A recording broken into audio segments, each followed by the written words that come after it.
愛の空けて旭日高く輝けば天地の世紀はつらつと希望は踊る大屋島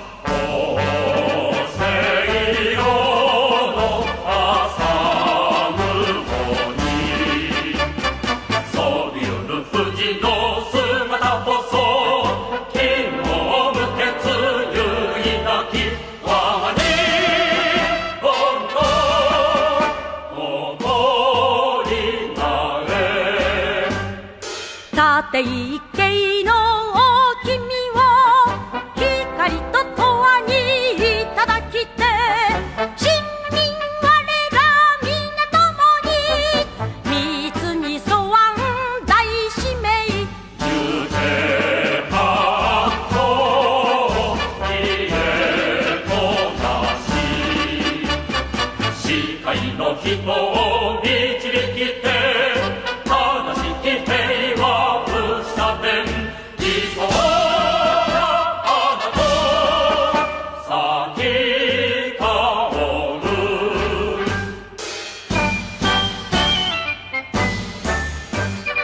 今行く旅川の上に試練の嵐たけるとも断固と守れその正義進まん道は一つのみ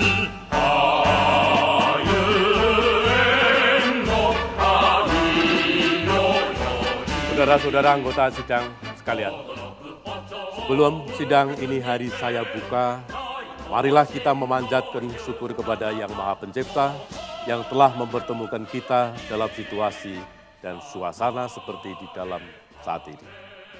Pada ini hari, kita semua yang hadir ini sebagai anggota badan untuk menyelidiki usaha-usaha kemerdekaan mendapat tugas yang tidak ringan. Badan ini dibentuk atas titah Bala Tentara TNI Pong dan terdiri dari perwakilan seluruh masyarakat dan ditambah dengan 7 orang anggota khusus yang mewakili pemerintah Bala Tentara. Kita semua harus insaf bahwa yang akan dikemukakan nanti tentulah bukan hanya untuk diri pribadi, akan tetapi tentu sudah merupakan keinginan dan pendapat rakyat yang sudah didengarkannya. Untuk itu kita semua harus menjalin hubungan yang erat dengan seluruh rakyat. Tugas menyiapkan kemerdekaan Indonesia tentu tidak mudah, karena ingatan dan gambaran akan kemerdekaan sudah tidak jelas dan bahkan dapat dikatakan sudah kabur. Hal itu disebabkan oleh penjajahan Belanda yang sejak saat itu pula telah merampas kemerdekaan bangsa Indonesia. Beruntunglah kita mengalami peperangan Asia Timur Raya, di mana kita mendapatkan pengalaman yang akan memberi arah kemerdekaan kita. Dengan terus bersatu, kita bahu-membahu menghancurkan imperialisme sekutu Inggris, Amerika, dan Belanda. Dengan tekad bulat bersatu padu, pasti kita menang. Pada saat itulah kita dapat mendirikan negara Indonesia yang merdeka seperti yang diimpikan dan dicita-citakan oleh seluruh bangsa ini. Dengan demikian akan terbentuk sebuah negara Indonesia yang merdeka, bersatu, berdaulat, adil, makmur, dan sejahtera. Akhirnya, sidang ini hari saya buka. Saudara-saudara, ada satu soal yang segenap anggota badan penyelidik dalam sidang ini harus mengemukakan pendapatnya. Di atas dasar apa negara Indonesia merdeka nanti kita dirikan? Kepada yang sudah siap semua, dipersilakan untuk angkat tangan. Saudara Muhammad Yamin, untuk pertama kali dipersilakan.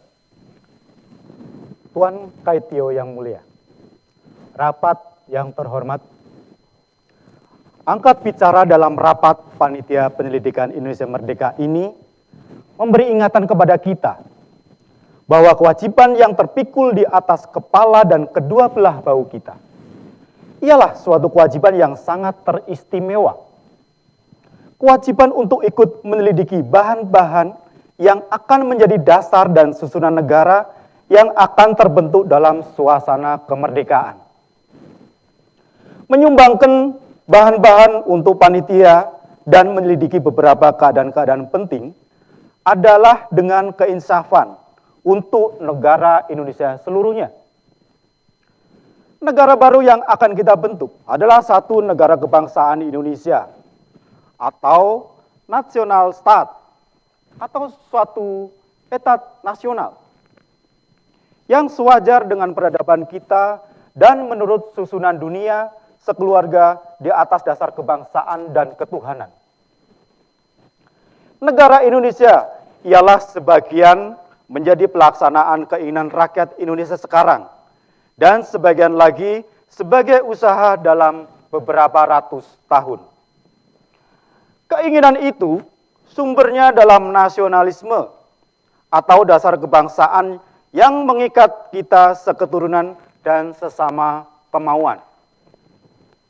Bukanlah menurut nasionalisme lama, melainkan menurut nasionalisme baru yang berisi faham hendak mempersatukan rakyat dalam ikatan sejarah yang dilindungi mereka. Inilah lain bedanya nasionalisme Indonesia zaman sekarang daripada usaha rakyat Indonesia waktu mendirikan susunan kenegaraan Indonesia waktu terbentuk dalam Sailendra Sriwijaya yang beratus-ratus tahun lamanya.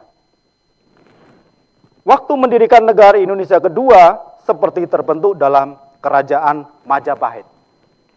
Negara Indonesia pertama dibentuk dan dijunjung oleh rakyat keturunan yang memakai dasar kedatuan yang selaras dengan kepercayaan purbakala dan agama Buddha Mahayana. Negara Indonesia kedua disusun atas dasar keprabuan dan bersandar kepada paduan agama Siwa dan Buddha Tantrayana. Negara Indonesia ketiga yang segera akan datang adalah pula negara kebangsaan yang berketuhanan. Tuan pembicara salah paham. Sebagai sudah saya terangkan tadi, yang dibicarakan ialah tentang dasar-dasarnya Indonesia merdeka. Kalau saya dengarkan yang selanjutnya tadi ini, tentang bentuknya Indonesia merdeka. Kalau sekiranya sudah cukup, hendaklah bicarakan dasar-dasarnya negara Indonesia. Baik, saya perhatikan dan saya lanjutkan. Tuan Kaitio, pembicaraan saya lanjutkan dengan keinsafan atas kedahsyatan perang dan kesungguhan waktu.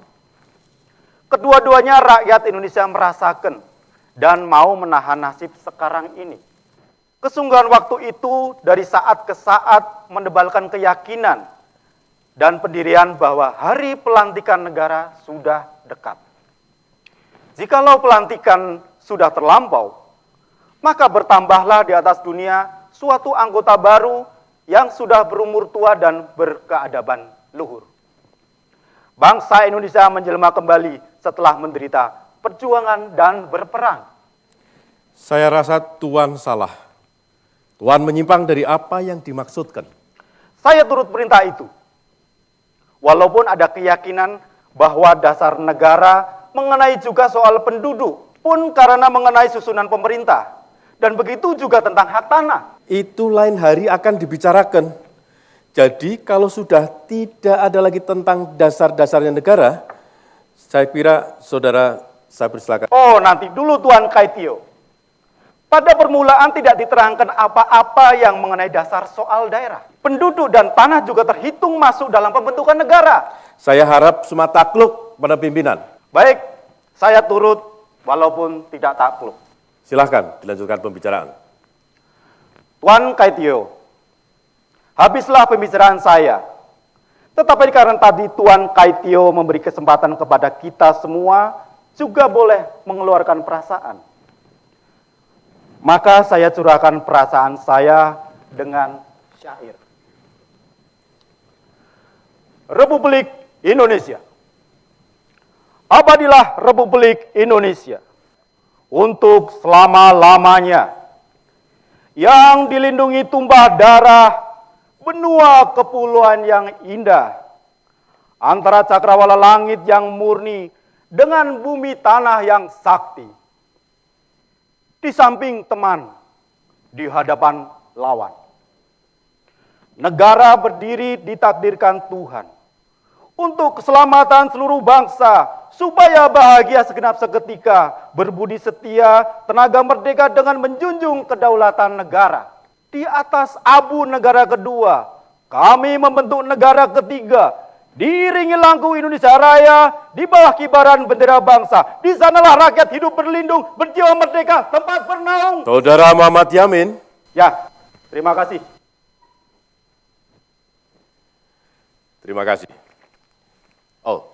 Untuk selanjutnya saya persilahkan Saudara Muhammad Hatta untuk menyampaikan pemikirannya. Paduka Tuan Kaijo, sidang yang terhormat.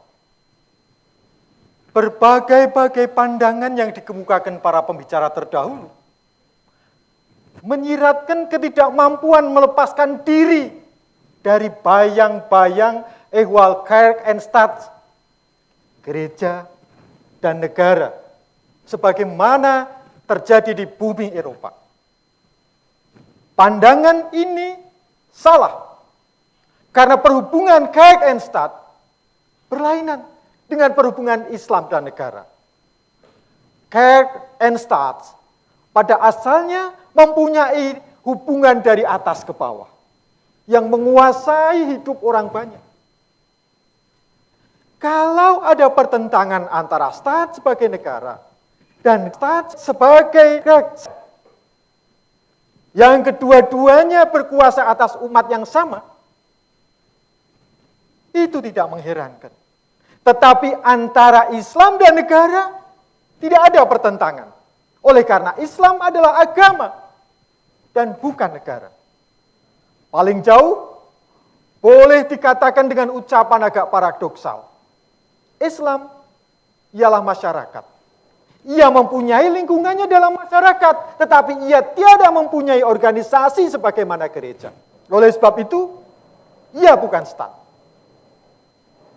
Kita tidak mendirikan negara dengan dasar perpisahan antara agama dan negara. Melainkan kita mendirikan negara modern di atas dasar perpisahan antara urusan agama dan urusan negara. Kalau urusan agama juga dipegang oleh negara, maka agama menjadi perkakas negara. Dan dengan itu, hilanglah sifatnya yang murni. Sidang yang terhormat, kita harus menentang individualisme. Dan saya sendiri boleh dikatakan lebih dari 20 tahun berjuang menentang individualisme. Kita mendirikan negara baru di atas dasar baru, di atas dasar gotong royong dan usaha bersama.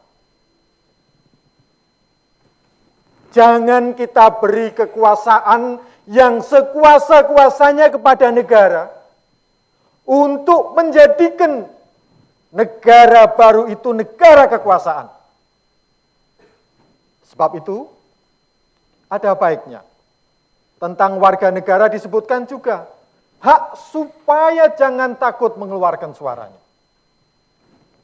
Formuleringnya atau redaksinya, boleh kita serahkan kepada panitia kecil. Tetapi tanggungan ini perlu untuk menjaga supaya negara kita tidak menjadi negara kekuasaan. Sebab kita dirikan negara kita kepada dasar kedaulatan rakyat. Ada baiknya satu tanggungan ini diberikan kepada rakyat. Itu hak merdeka berpikir. Memang ini agak sedikit berbau individualisme. Tetapi saya katakan tadi, ini bukan individualisme. Usulan saya ini tiada lain dan tiada bukan ialah untuk menjaga supaya negara yang kita dirikan ini ialah negara pengurus. Supaya negara pengurus nanti janganlah menjadi negara kekuasaan. Negara penindas. Dasar yang kita kemukakan ialah gotong royong dan usaha bersama. Pendek kata kolektivisme. Sekianlah. Terima kasih, Saudara Muhammad Hatta. Untuk selanjutnya, saya persilahkan Ki Bagus Hadikusumo untuk memaparkan pemikirannya. Dipersilakan. Assalamualaikum warahmatullahi wabarakatuh. Waalaikumsalam warahmatullahi wabarakatuh. Segala pengantar kata dan ucapan terima kasih yang sebaik-baiknya dari para pembicara yang telah lalu, saya ikuti dengan sepenuhnya. Maka di sini saya tidak akan mengulangi mengucapkan itu lagi. Melainkan saya akan terus membicarakan dan memaparkan segala yang terasa dalam hati dan apa yang menjadi pendapat saya. Tuan-tuan yang terhormat, tiap-tiap masyarakat atau negara apabila sudah kusut dan kocar-kacir, sudah bobrok, hingga tidak ada batas antara buruk dan baik, halal dan haram, usaha-usaha yang baik diabaikan dan laku kemaksiatan dianggap kesenangan biasa dan umum. Niscaya Allah membangkitkan para nabi dan rasul untuk memimpin dan membangunkan masyarakat baru yang teratur, yang menuju keadilan dan ketertiban, keamanan dan kesejahteraan. Manusia tidak akan hidup jika tidak suka bercampur gaul dan tolong-menolong untuk mencukupkan kebutuhan hidupnya. Oleh karena itu, manusia adalah negara atau masyarakat. Maka, perkenankanlah saya terlebih dahulu akan mendoa. A'udzubillahi minasyaitonirrajim. Allahumma hdinas siratal mustaqim, siratal ladzina an'amta 'alaihim, ghairil maghdubi 'alaihim waladdallin. Tuan-tuan sidang yang terhormat. Segala macam kekusutan dan kekacauan masyarakat itu timbul dari keadaan jiwa yang kusut, yang didorong oleh hawa nafsu jahat di dalam dada manusia. Lalu menimbulkan akhlak yang hina nista, serta kemauan jahat dan tamak serakah, yang akibatnya melahirkan perbuatan jahat dan aniaya. Akhirnya, menyebabkan kekusutan dan kekesuan masyarakat. Setengah dari kehendak jahat yang paling berbahaya ialah tamak dan serakah. Yaitu hendak menang sendiri, hendak enak sendiri, hendak kaya sendiri, dan hendak mendapat nama sendiri. Kehendak demikian itu sangat jahat. Perkara yang hampir menjadi bulat atau telah bulat karena adanya keinginan mencari menang dan nama sendiri itu dapat menjadi pecah lagi. Inilah misal yang terdapat pada umumnya orang yang mengajak, marilah kita bermusyawarah. Oleh karena itu, dengan ringkas saya katakan, segala perbuatan meskipun kelihatannya baik, tetapi bila didorong oleh hawa nafsu, niscaya dianggap tidak akan menjadi baik. Dan tak mungkin dapat menghasilkan kebaikan. Akhlak perseorangan harus mendapat perbaikan. Dalam usahanya memperbaiki masyarakat, para nabi dan rasul bermula menitik beratkan kepada perbaikan budi pekerti perseorangan yang menjadi anggota masyarakat itu. Sebab jika budi pekerti anggota-anggota masyarakat baik, niscaya keadaan masyarakat itu akan baik pula. Dan selanjutnya, tentu akan menimbulkan perbuatan-perbuatan dan kemajuan yang baik dan utama. Islam mengajarkan persatuan atas dasar persaudaraan yang kokoh. Maka bangunkanlah negara di atas dasar ajaran Islam. Seperti dalam surat Ali Imran ayat 103. A'udzubillahi minasyaitonirrajim. Wa'tasimu bihablillahi jami'an wala tafarraqu. Wadzkuru nikmatallah alaikum in kuntum adaan. Fa'allafa baina qulubikum. Fa'asbahtum binikmatihi ikhwanan. Wa kuntum ala syafa hufratim minan nar. Fa'anqadzakum minha kadzalika yubayyinu Allahu lakum ayatihi la'alakum tahtadun. Dan jangan lupa sabda Nabi Muhammad SAW. Hubungan seorang mukmin antara satu dan yang lain bagai batu dalam tembok.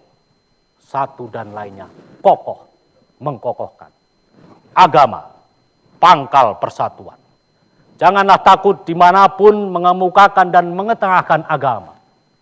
Bukan hanya perkara agama saja yang dapat menimbulkan perselisihan dan perpecahan.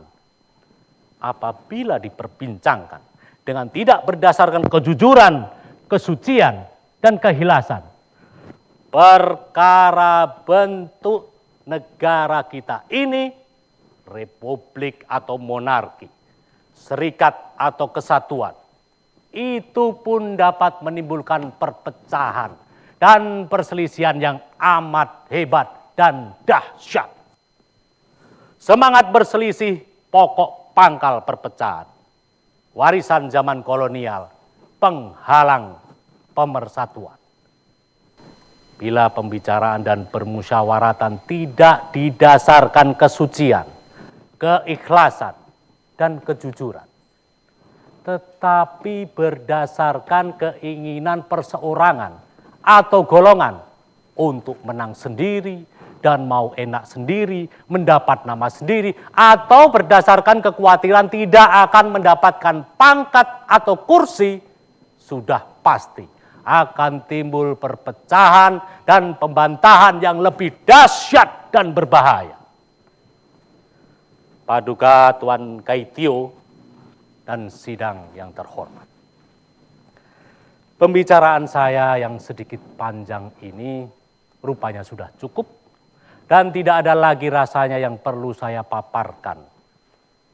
Maka saya akan menutup pidato saya ini dengan mendoa kepada Allah. Mudah-mudahan negara Indonesia baru yang akan datang itu berdasarkan agama Islam dan dapat menjadi negara yang tegak dan teguh serta kuat dan kokoh. Amin. Wassalamualaikum warahmatullahi wabarakatuh. Waalaikumsalam warahmatullahi wabarakatuh. Tuan-tuan, saya persilakan Mr. Supomo untuk mengemukakan pendapatnya.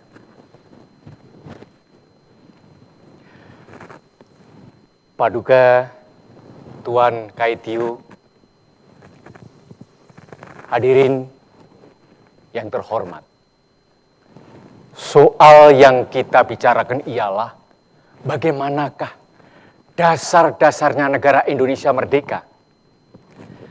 Namun sebelumnya saya mengingatkan dahulu pada tuan-tuan bahwa bukan saja negara yang berdasar persatuan itu akan sesuai dengan corak masyarakat Indonesia, tetapi negara yang bersifat persatuan itu telah menjadi cita-cita pergerakan politik Indonesia pada zaman dahulu sampai sekarang.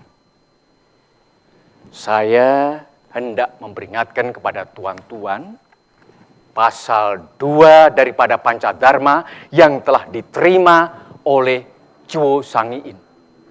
Ialah bahwa kita hendak mendirikan negara Indonesia yang merdeka, bersatu.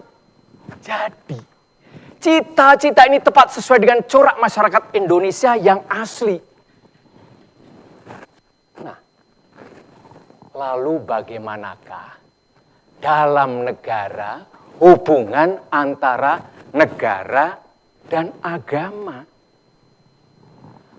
Oleh anggota yang terhormat Tuan Muhammad Hatta telah diuraikan dengan panjang lebar bahwa dalam negara persatuan di Indonesia hendaknya urusan negara dipisahkan dari urusan agama.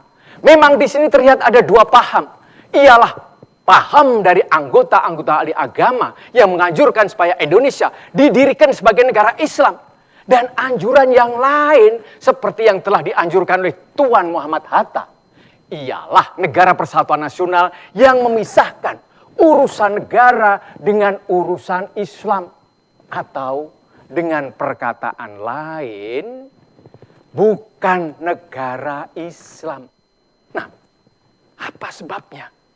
Di sini saya mengatakan, bukan negara Islam.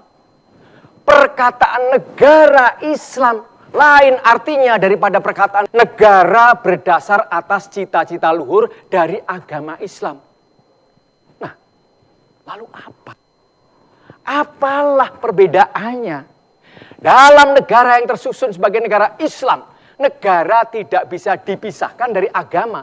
Negara dan agama ialah satu, bersatu padu. Islam, sebagaimana tuan-tuan telah mengetahui, ialah sistem agama, sosial dan politik yang berdasar atau bersandar atas Quran sebagai pusat sumber dari segala susunan hidup manusia Islam.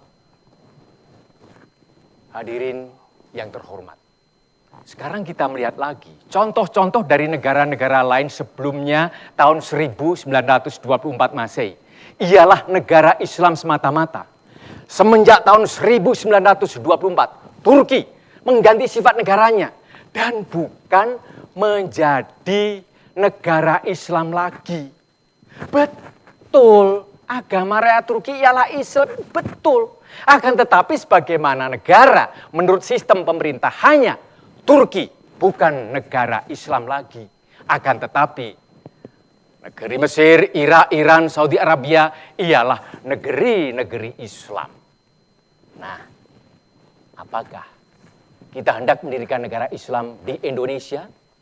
Hendaklah kita jangan meniru belaka contoh-contoh dari negara lain. Akan tetapi, hendaklah tuan-tuan mengingat kepada keistimewaan masyarakat Indonesia yang nyata. Dengan ini saya hendak mengingatkan pada tuan-tuan bahwa menurut letaknya Indonesia di dunia, Indonesia mempunyai sifat yang berlainan dengan geografi negeri-negeri Irak, Iran, Mesir, atau Syria. Negara-negara yang bersifat keislaman. Corpus Islamicum. Indonesia berada di atas Asia Timur dan akan menjadi anggota dari lingkungan kemakmuran bersama di Asia Timur Raya. Dari lingkungan itu, anggota yang lain-lain, misalnya negeri Nippon, Tiongkok, Manchukuo, Filipina, dan Thai, serta Birma, ialah bukan negara Islam. Betul. Peristiwa itu bukan alasan yang dengan sendirinya harus menolak pembentukan negara Indonesia sebagai negara Islam. Itu bukan. Tetapi itu suatu fakta penting yang harus diperingati pula. Nah, saya hendak mengingatkan juga kepada tuan-tuan bahwa di negara-negara Islam sendiri pun, misalnya di negara Mesir, Iran, dan Irak, sampai sekarang masih ada beberapa aliran pikiran yang mempersoalkan cara bagaimana akan menyesuaikan hukum syariah dengan kebutuhan internasional, dengan kebutuhan modern, dengan aliran zaman sekarang. Oleh karena itu, saya menganjurkan dan saya mufakat dengan pendirian yang hendak mendirikan negara nasional yang bersatu dalam arti totaliter, yaitu negara yang tidak akan mempersatukan diri dengan golongan terbesar. Akan tetapi, yang akan mengatasi segala golongan dan akan mengindahkan serta menghormati keistimewaan dari segala golongan. Baik golongan besar maupun golongan yang kecil. Urusan agama akan diserahkan kepada golongan-golongan agama yang bersangkutan. Dan dengan sendirinya dalam negara sedemikian, seseorang akan merdeka memeluk agama yang disukainya. Baik golongan agama yang terbesar maupun golongan yang terkecil. Tentu akan merasa bersatu dengan negara. Negara nasional yang bersatu itu tidak berarti bahwa negara itu akan bersifat areligius. Itu bukan. Negara nasional yang bersatu itu akan memelihara budi pekerti kemanusiaan yang luhur. Akan memegang teguh cita-cita moral rakyat yang luhur. Maka negara yang demikian itu hendaknya negara Indonesia juga memakai dasar moral yang luhur yang dianjurkan juga oleh agama Islam. Hendaknya dianjurkan supaya para warga negara cinta kepada tanah air, ikhlas akan diri sendiri dan suka berbakti kepada tanah air, supaya mencintai dan berbakti kepada pemimpin dan kepada negara. Supaya takluk kepada Tuhan. Supaya tiap-tiap waktu ingat kepada Tuhan. Itu semua harus dianjur-anjurkan. Harus dipakai sebagai dasar moral dari negara nasional yang bersatu itu. Dan saya yakin bahwa dasar-dasar itu dianjurkan oleh agama Islam. Sebagai telah diuraikan oleh anggota yang terhormat, Tuan Muhammad Hatta. Maka dalam negara itu soal sentralisasi atau desentralisasi pemerintahan tergantung daripada masa, tempat, dan soal yang bersangkutan. Maka dalam negara Indonesia yang berdasar pengertian negara integralistik itu, segala golongan rakyat, segala daerah yang mempunyai keistimewaan sendiri akan mempunyai tempat dan kedudukan sendiri-sendiri sebagai bagian organik dari negara seluruhnya. Ya, baiklah hadirin yang terhormat. Dan juga Tuan Kaitio. Sekian saja apa yang saya katakan pada kesempatan kali ini tentang dasar-dasar yang hendaknya dipakai untuk mendirikan negara Indonesia merdeka atas dasar pengertian negara sebagai persatuan bangsa Indonesia yang tersusun atas sistem hukum yang bersifat integralistik, di mana negara akan terwujud dan bertindak sebagai penyelenggara keinsyafan keadilan rakyat seluruhnya, maka kita akan dapat melaksanakan negara Indonesia yang bersatu dan adil seperti sudah termuat dalam Pancadharma pasal 2 yang berbunyi. Kita mendirikan negara Indonesia yang makmur, bersatu, berdaulat, adil, dan makmur. Maka negara hanya bisa adil jikalau negara itu menyelenggarakan rasa keadilan rakyat dan menuntun rakyat pada cita-cita yang luhur menurut aliran zaman negara Indonesia yang berdasar atas semangat kebudayaan Indonesia yang asli.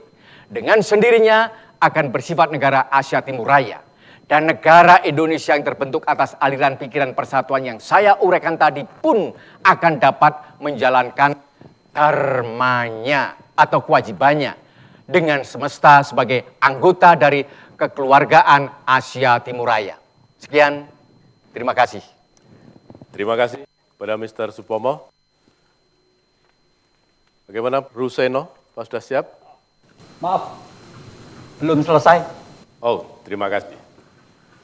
Untuk selanjutnya, dipersilakan Saudara Lim Kun Hyang. Tuan Kaitio yang mulia, banyak terima kasih. Tujuan peperangan Asia Timur Raya ialah Hakoitio atau persaudaraan dalam sekalian bangsa manusia. Persaudaraan bangsa manusia harus dimulai dari persaudaraan bangsa-bangsa Asia Timur. Dan buat ini terlebih dahulu bangsa-bangsa di Asia yang terjajah harus dimerdekakan. Tidak lebih pantas loh jika Nippon yang menjadi pemimpin dan menentukan tujuan hidup kita lebih lanjut. 13 tahun yang lalu saya di Surabaya mendirikan Persatuan Bangsa Peranakan. Tetapi ia meninggal semasa masih bayi. bayi yang meninggal lekas menjelma. Dasar ekonomi tidak akan saya bicarakan. Prinsip ekonomi dengan modal sekecil-kecilnya untuk mencari untung sebesar-besarnya membangunkan sirik hati dan rupa-rupa pertengkaran. Dasarnya berbagai negara yang merdeka ialah hati manusia. Jika hati baik, pikiran pun baik dan melahirkan buah yang baik, yaitu aturan-aturan yang baik akibatnya untuk orang banyak. Hati yang baik itu ialah hati yang jujur dan cinta semua orang sebagai bangsanya, yaitu bangsa manusia. Orang demikian bisa atur beres keluarganya, rumah tangganya, dan selanjutnya negerinya dapat mendatangkan perdamaian dunia serta persaudaraan dari sekalian bangsa manusia. Artinya bangsa Tionghoa sebesar sungai Yangtze. Itu sungai yang paling besar di dalam dunia. Sebab dari itu, pikiran pujangga-pujangga Tionghoa melingkungi jauh dari batas negerinya. Melingkupi seantero dunia dan sekalian bangsa manusia. Tidak mengenal negeri melingkupi negeri atau bangsa-bangsa. Tapi satu negeri dunia dan satu bangsa manusia. Buah beribu-ribu pikiran pujangga-pujangga ini adalah wujudnya lebih dari 2000 tahun. Bangsa apa saja masuk di Tiongkok, diterima dengan segala senang hati, dianggap serta diperlakukan sebagai bangsa sendiri. Satu contoh lagi, banyak orang Tionghoa beli anak orang Indonesia dan dibawa pulang ke Tiongkok. Banyak diantaranya kembali lagi sebagai orang Tionghoa totok. Orang Tionghoa yang betul cuma kenal satu bangsa saja. Bangsa manusia. Punya berbagai aliran pikiran dan kepercayaan bisa hidup damai dan rukun di Tiongkok. Lebih dari 15 tahun lalu, kurang lebih 70 miliar orang beragama Islam. Hingga bisa dikatakan bahwa Tiongkok adalah negeri Islam yang paling besar. Juga agama Kristen bisa hidup damai di sebelah lain-lain agama yang sudah lama ada di Tiongkok. Partai Tiongkok Indonesia bermaksud supaya peranakan Tionghoa turut berjuang di sebelahnya bangsa Indonesia. Untuk kemerdekaan Indonesia. 10 tahun yang lalu hal ini sudah saya bicarakan di gedung ini. Sekarang saya dapat kesempatan perikati cita-cita. Jadi Saudara Lim Kun Hian tidak setuju paham kebangsaan? Hah? Sekali lagi, jadi Saudara tidak setuju paham kebangsaan? Sebab di dunia hanya ada satu bangsa manusia. Tidak boleh ada peperangan antar bangsa. Sebab peperangan itu semacam bencana yang ditakdirkan Tuhan. Tapi seperti lain bencana tentu akan berakhir.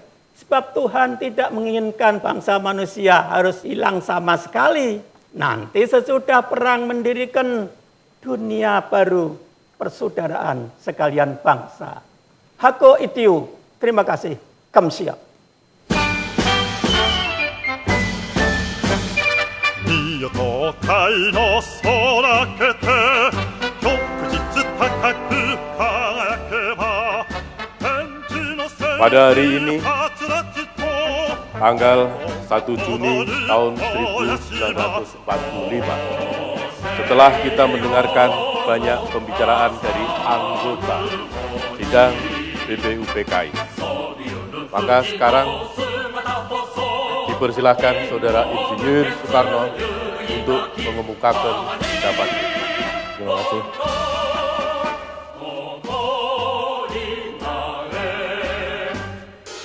Paduka Tuan Ketua yang mulia, sesudah 3 hari berturut-turut, anggota-anggota The Kuraishijo Micho Sakai mengeluarkan pendapat-pendapatnya. Maka sekarang saya mendapat kehormatan dari Paduka Tuan Ketua yang mulia untuk mengemukakan pula pendapat saya. Saya akan menetapi permintaan Paduka Tuan Ketua yang mulia itu. Apakah permintaan Paduka Tuan Ketua yang mulia? Paduka Tuan Ketua yang mulia meminta kepada sidang Dokure Jujomito Sakai mengemukakan dasar Indonesia Merdeka. Dan dasar inilah yang nanti akan saya kemukakan di dalam pidato saya ini. Namun sebelumnya maaf beribu maaf, banyak anggota-anggota telah berpidato. Namun di dalam pidato mereka itu, yang diutarakan adalah hal-hal yang sebenarnya bukan permintaan Paduka Tuan Ketua yang mulia. Yaitu bukan dasarnya Indonesia Merdeka. Menurut tanggapan saya, yang diminta oleh Paduka Tuan Ketua yang mulia ialah filosofis grounds lah daripada Indonesia Merdeka. Filosofis grounds lah itu adalah fondamen, filsafat, pikiran yang sedalam-dalamnya, jiwa, hasrat yang sedalam-dalamnya, untuk di atasnya didirikan negara Indonesia Merdeka yang kekal dan abadi. Tetapi Paduka Tuan Ketua yang mulia, lebih dulu izinkanlah saya membicarakan apa yang saya artikan dengan perkataan merdeka. Saudara-saudara, di dalam risalah saya yang saya beri nama Mencapai Indonesia Merdeka, di situ telah saya katakan bahwa kemerdekaan, political independence ialah satu jembatan. Bahkan di buku itu saya katakan jembatan emas. Saya juga mengatakan bahwa di dalam kitab itu, Ibn Saud mengadakan satu negara di dalam satu malam, sesudah ia masuk kota Riyadh dengan 6 orang. Sesudah jembatan itu diletakkan oleh Ibn Saud, maka di seberang jembatan itulah yang artinya kemudian daripada itu, Ibn Saud memperbaiki masyarakat Saudi Arabia. Orang-orang yang tidak bisa membaca diwajibkan belajar membaca. Orang-orang yang tadinya bergelandangan sebagai nomade, yaitu orang Badui, diberi pelajaran oleh Ibn Saud. Jangan bergelandangan, dikasih tempat untuk bercocok tanam. Nomade dirubah oleh Ibn Saud menjadi kaum tani, semua dilakukan di seberang jembatan itu. Dan inilah yang saya maksudkan dengan perkataan jembatan. Di seberang jembatan emas inilah baru kita leluasa menyusun negara Indonesia yang kuat, sehat, kekal, dan abadi. Oleh karena itu, saya minta kepada tuan-tuan sekalian, janganlah gentar di dalam hati, janganlah mengingat ini dan itu lebih dulu kalau sudah selesai baru kita merdeka. Tidak. Saya tidak akan mengalami Indonesia merdeka kalau demikian. Tuan-tuan tidak akan mengalami Indonesia merdeka dan kita semua tidak akan mengalami Indonesia merdeka. Memang saudara-saudara, ada perbedaan antara negara yang satu dengan negara yang lain, tapi ada satu hal yang sama di antaranya, yaitu rakyat Saudi Arabia sanggup mempertahankan negaranya. Musik-musik Rusia sanggup mempertahankan negaranya. Rakyat Inggris sanggup mempertahankan negaranya. Maka kalau bangsa Indonesia, walau dengan bambu runcing kita semua siap sedia mati untuk mempertahankan Indonesia yang merdeka itu, maka sebenarnya bangsa Indonesia adalah bangsa yang telah siap, bangsa yang telah masak untuk merdeka, saudara-saudara. Dan di dalam Indonesia merdeka itulah kita baru menyehatkan rakyat Indonesia. Di dalam Indonesia merdeka itulah kita memerdekakan hatinya bangsa Indonesia. Sementara itu, untuk menyusun satu negara yang merdeka, sebenarnya tidak membutuhkan syarat yang neko-neko. Syaratnya sekedar ada buminya, ada rakyatnya, dan ada pemerintahnya, dan diakui oleh salah satu negara yang merdeka. Ini sudah cukup untuk hukum internasional. Dan janganlah gentar, suarwesteh, lantas menyelesaikan dulu 1001 soal yang bukan-bukan. Maka sekali lagi saya mau bertanya, saudara-saudara ini mau merdeka apa tidak? Mau! Sekali lagi, saudara-saudara ini mau merdeka apa tidak? Merdeka! Saudara-saudara, setelah saya membicarakan tentang merdeka, maka sekarang saya akan bicarakan tentang hal dasar. Paduka Tuhan Ketua yang mulia, untuk itu marilah kita melihat dunia ini. Banyak negara-negara di dunia ini yang merdeka, dan semuanya itu berdiri di atas satu dasar. Hitler mendirikan Jermania di atas nasional sosialis Weltanschauung. Lenin mendirikan negara Soviet di atas satu Weltanschauung, yaitu Marxis, historis, materialis. Nippon mendirikan Dai Nippon di atas Weltanschauung yang dinamakan Tenno Kodo Seisin, dan Ibn Saud mendirikan negara Arabia di atas satu Weltanschauung, bahkan di atas satu dasar agama, yaitu agama Islam. Lalu, jikalau kita hendak mendirikan negara Indonesia yang merdeka, apakah dasar kita? Apakah Weltanschauung kita? Apakah nasional sosialisme? Apakah historis materialisme? Ataukah San Mincui? Saudara-saudara, yang selalu mendengung di dalam saya punya jiwa, dasar pertama yang baik buat negara Indonesia ialah dasar kebangsaan. Tetapi apakah yang dinamakan bangsa itu, saudara-saudara? Menurut Renning, bangsa adalah le désir d'être ensemble, atau suatu gerombolan manusia yang mau bersatu dan merasa dirinya bersatu. Sedang kalau menurut Otto Bauer, bangsa adalah semua persatuan perangai yang timbul karena persatuan nasib. Tetapi saudara-saudara, kemarin tatkala Profesor Sumpomo mensitir pendapat Ernest Renan dan Otto Bauer, Mr. Yamin berkata, Vero Dirk sudah tua. Memang tuan-tuan, definisi Renan dan Otto Bauer sudah tua. Sebab pada waktu itu belum timbul wetenschap baru yang disebut geopolitik. Renan dan Otto Bauer waktu itu hanya melihat orangnya. Mereka belum mengingat bumi yang didiami manusia itu. Mereka belum mengingat tempat. Padahal, apakah tempat itu? Yang dimaksud tempat adalah tanah air. Lalu di manakah yang dinamakan tanah air kita? Tanah tumpah darah kita. Menurut geopolitik, Indonesialah tanah air kita. Tapi Indonesia yang bulat, yang ditunjukkan oleh Allah Subhanahu wa Ta'ala, menjadi kesatuan antara dua benua dan dua samudra. Maka bangsa Indonesia ialah seluruh manusia yang menurut geopolitik yang telah ditentukan oleh Allah Subhanahu wa Ta'ala tinggal di kesatuannya semua pulau-pulau Indonesia dari ujung Sumatera Utara sampai ke Irian. Seluruhnya saudara-saudara, karena antara manusia 70 million ini sudah ada le désir d'être ensemble, sudah terjadi karakter Gemeinschaft, nasi Indonesia, bangsa Indonesia, umat Indonesia, jumlahnya memang 70 million, tapi 70 million yang telah menjadi satu, sekali lagi satu, saudara-saudara. Kesinilah kita menuju mendirikan satu nasional stat di atas kesatuan bumi Indonesia dari ujung utara Sumatera sampai ke Irian. Saudara-saudara, tetapi jangan mengira bahwa tiap-tiap negara yang merdeka adalah satu nasional stat. Bukan Preußen, bukan Bayern, bukan Sachsen adalah nasional stat. Tapi seluruh Jermania adalah satu nasional stat. Bukan bagian kecil-kecil, bukan Venesia, bukan Lombardia, tetapi seluruh Italia lah nasional stat.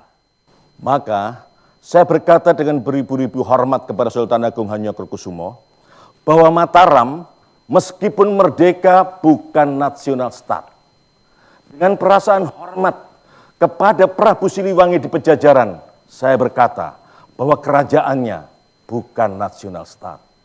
Dengan perasaan hormat kepada Prabu Sultan Ageng Tirtayasa, saya berkata bahwa kerajaan Banten meskipun merdeka bukan nasional stat. Dengan perasaan hormat kepada Sultan Hasanuddin di Sulawesi yang telah membentuk kerajaan Bugis, saya berkata bahwa tanah Bugis yang merdeka itu bukan nasional stat. Nasional stat hanya satu, Indonesia seluruhnya. Maka jikalau tuan-tuan terima baik, kita mengambil sebagai dasar negara yang pertama, kebangsaan Indonesia. Tetapi kebangsaan Indonesia yang bulat, bukan kebangsaan Jawa saja, bukan kebangsaan Sumatera, bukan kebangsaan Borneo, Sulawesi, Bali, atau yang lain-lain, tetapi kebangsaan Indonesia yang bersama-sama menjadi dasar satu national state. Maaf Tuan Lim Kun Hian, Tuan tidak mau akan kebangsaan. Di dalam pidato Tuan, waktu Tuan ditanya oleh Kaitio, Tuan menjawab, saya tidak mau kebangsaan. Bukan begitu, maksud saya ini masih ada kelanjutannya. Kalau begitu maaf, saya mengucapkan terima kasih karena Tuan Lim Kun Hian pun menyetujui dasar kebangsaan ini. Tetapi saudara-saudara sekalian, prinsip kebangsaan ini ada bahayanya. Bahayanya ialah mungkin orang meruncingkan nasionalisme menjadi chauvinisme. Kita cinta tanah air yang satu, tetapi tanah air kita Indonesia hanya satu bagian kecil saja daripada dunia. Kebangsaan yang kita anjurkan bukanlah kebangsaan yang menyendiri, bukan chauvinisme. Kita bukan saja harus mendirikan negara Indonesia merdeka, tapi kita juga harus menuju pula kepada kekeluargaan bangsa-bangsa. Inilah filosofis yang kedua yang saya usulkan kepada tuan-tuan yang saya namakan internasionalisme. Tetapi kalau saya katakan internasionalisme, bukan berarti saya bermaksud kosmopolitisme, suatu paham yang tidak mau adanya kebangsaan, yang tidak mau adanya Indonesia, yang tidak mau adanya Nippon dan tidak mau adanya Burma atau tidak mau adanya Inggris maupun Amerika. Internasionalisme tidak akan bisa tumbuh subur kalau tidak berakar di buminya nasionalisme.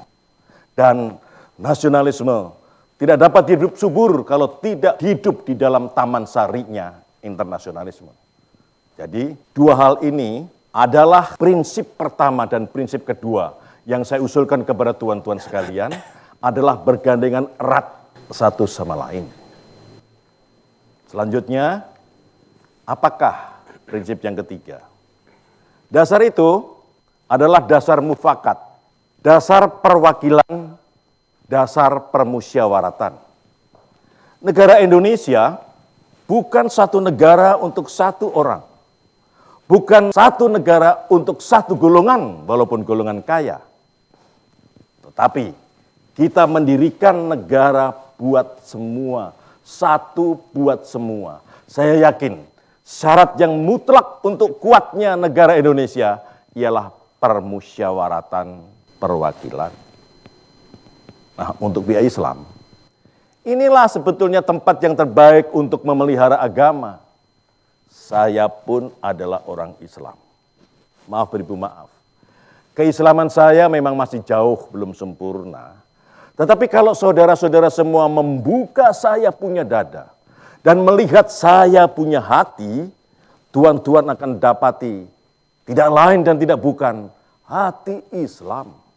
Dan hati Islam Bung Karno ini ingin membela Islam dalam mufakat, dalam permusyawaratan. Dengan cara mufakat kita perbaiki segala hal, juga keselamatan agama, yaitu dengan jalan membicarakan atau bermusyawarah di dalam badan perwakilan rakyat.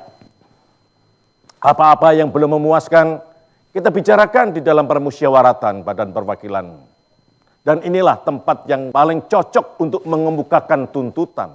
Disinilah kita usulkan kepada pemimpin-pemimpin rakyat apa-apa yang kita rasa perlu bagi perbaikan. Oleh karena itu, saya minta kepada saudara-saudara sekalian, baik yang bukan Islam maupun terutama yang Islam, setujuilah prinsip nomor 3 ini, yaitu prinsip permusyawaratan perwakilan. Dalam perwakilan nanti ada perjuangan hebat sehebat-hebatnya. Sebab memang tak ada satu staf yang hidup, betul-betul hidup, jikalau di dalam perwakilannya tidak seakan-akan bergejolak, mendidih bagaikan kawah candra di muka, kalau tidak ada perjuangan faham di dalamnya.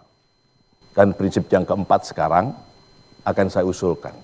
Tuan Kaitio, saya di dalam 3 hari ini belum mendengar prinsip itu, yaitu prinsip kesejahteraan. Prinsip tidak akan ada kemiskinan di dalam Indonesia merdeka. Saudara-saudara, jangan saudara-saudara anggap bahwa kalau Badan Perwakilan Rakyat sudah ada, dengan sendirinya kita sudah mencapai kesejahteraan ini. Kita sudah lihat negara-negara Eropa, di sana ada Badan Perwakilan Rakyatnya, ada parlemen demokrasinya. Tetapi tidakkah di Eropa justru kaum kapitalis yang merajalela? Di Amerika ada satu Badan Perwakilan Rakyatnya, dan tidakkah di Amerika kaum kapitalis yang merajalela?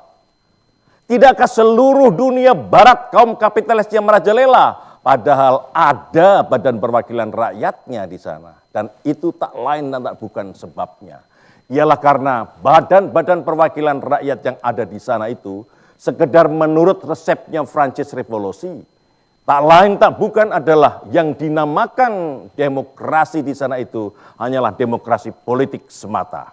Dan tidak ada social Apartheid, tidak ada keadilan sosial, tidak ada ekonomi demokrasi sama sekali.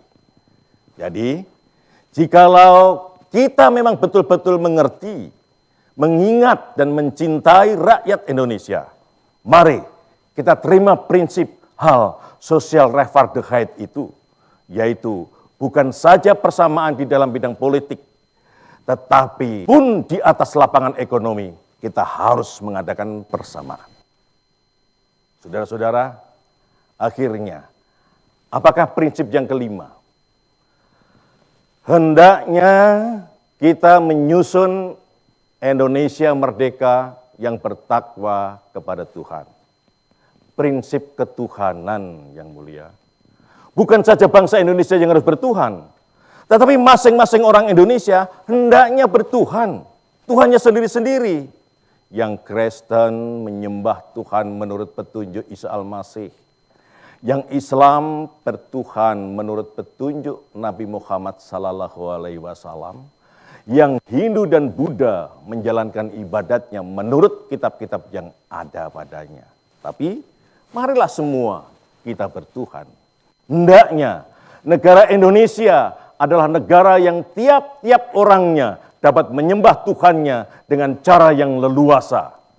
Segenap rakyat Indonesia hendaknya bertuhan secara berkebudayaan, yakni tiada egoisme agama. Marilah kita amalkan, marilah kita jalankan agama, baik Islam maupun Kristen dengan berkeadaban. Apakah yang dinamakan menjalankan keagamaan dengan berkeadaban? Ialah hormat menghormati satu sama lain. Nabi Muhammad telah memberikan bukti yang cukup tentang Verdrasamheid itu, tentang menghormati agama lain itu. Nabi Isa pun telah menunjukkan Verdrasamheid itu. Dan marilah kita di dalam Indonesia merdeka ini, yang kita susun ini, sesuai dengan itu, menyatakan bahwa prinsip kelima daripada negara kita Indonesia yang merdeka adalah ketuhanan yang berkebudayaan, ketuhanan yang berbudi pekerti luhur, ketuhanan yang hormat menghormati satu sama lain. Hatiku akan berpesta raya jikalau saudara-saudara sekalian menyetujui bahwa negara Indonesia yang merdeka berasaskan ketuhanan yang Maha Esa. Saudara-saudara dan Paduka Tuan Ketua, dasar-dasar telah saya usulkan, ada 5 bilangannya. Inikah Pajadharma? Bukan. Nama Pajadharma tidak tepat, karena Dharma berarti kewajiban, sedang kita membicarakan dasar. Saya senang dengan simbolik. Simbolik angka saya senang pula. Rukun Islam ada 5 jumlahnya. Jari kita ada 5 setangan. Kita mempunyai panca indera. Apalagi yang 5? Pandawa pun 5 orangnya. Sekarang banyaknya prinsip kebangsaan, internasionalisme, mufakat, kesejahteraan, dan ketuhanan, 5 bilangannya. Namanya bukan Pancadharma, tapi ini aku namakan dengan petunjuk salah seorang teman kita yang ahli bahasa, namanya Pancasila. Ya, Pancasila. Sila artinya asas atau dasar. Dan di atas kelima dasar itulah kita mendirikan negara Indonesia yang kekal dan abadi.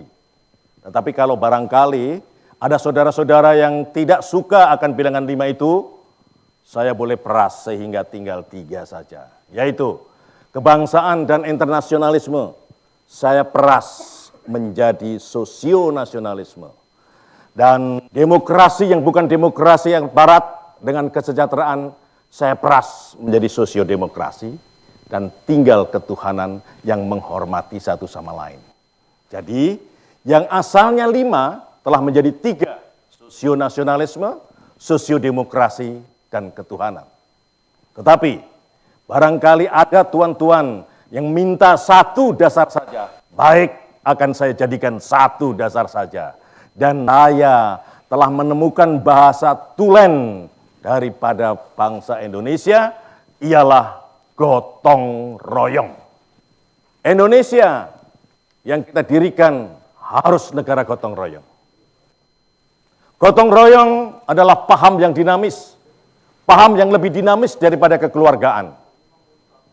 Kekeluargaan adalah satu paham yang statis, tapi gotong royong menggambarkan satu usaha, satu amal, satu pekerjaan yang dinamakan oleh anggota yang terhormat Soekarjo, satu karyo, satu gawe. Marilah kita menyelesaikan karyo, gawe, pekerjaan, amal ini bersama-sama. Gotong royong adalah pembantingan tulang bersama-sama, pemerasan keringat bersama-sama, perjuangan bantu binantu bersama-sama, amal semua buat semua, kepentingan semua, keringat semua buat kebahagiaan semua, holopis kuntul baris buat kepentingan bersama. Itulah gotong royong. Prinsip gotong royong antara yang kaya dan yang tidak kaya, antara yang Islam dan yang Kristen, antara yang bukan Indonesia tulen dengan peranaan yang menjadi bangsa Indonesia. Inilah saudara-saudara yang saya usulkan kepada saudara-saudara. Pancasila diperas menjadi Trisila, Trisila dapat diperas menjadi Ekasila. Tetapi terserah kepada tuan-tuan. Mana yang tuan-tuan pilih? Ekasila, Trisila, atau Pancasila? Pancasila. Pancasila.